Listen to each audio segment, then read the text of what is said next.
दोस्तों नमस्कार। प्राकृतिक चिकित्सा बीमार कैसे होते हैं और अच्छे कैसे होते हैं यह सिखाती है। हमको बहुत से संत महात्मा बताते हैं अपने आप को जानो, अपने आप को जानो।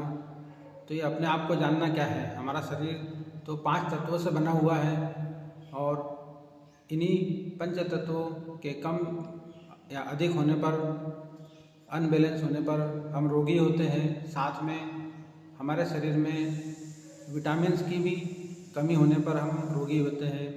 विटामिन एक लैटिन शब्द है, वीटा यानी शक्ति और अमाइन यानी जीवन। तो जीवनी शक्ति की पूर्ति के लिए हमें विटामिन की आवश्यकता होती है।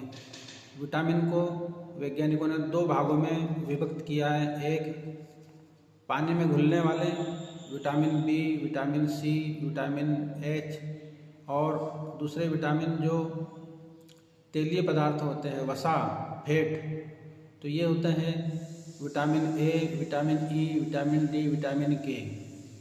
तो आप अगर किसी को रतौंधी है, आँखों से रात में नहीं दिखाई देता है, किसी का शरीर बौना है, उसकी ऊंचाई नहीं बढ़ रही है, किसी के त्वचा शुष्क है, खुजली होती है, तो आप उन्हें समझ लीजिए कि विटामिन ए की कमी है। तो उसमें आप उनके आहार में दूध, नारियल, हरी सब्जियाँ, फली दाने, इनका उपयोग कीजिए, जिससे आपके शरीर में तेलीय मात्रा बढ़ेगी, चर्बी बढ़ेगी और आपको विटामिन ए की पूर्ति होगी।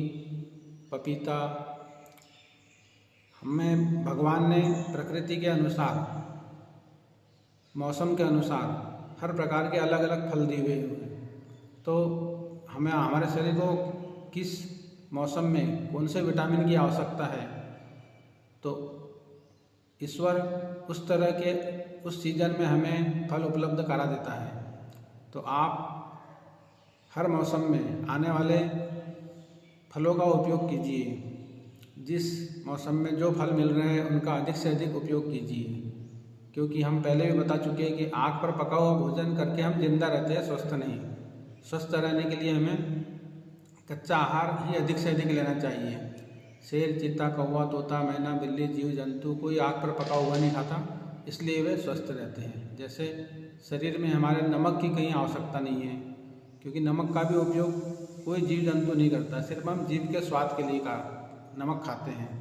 तो आप भी अगली कड़ी में विटामिन के दूसरे और हम प्रयोग देखेंगे।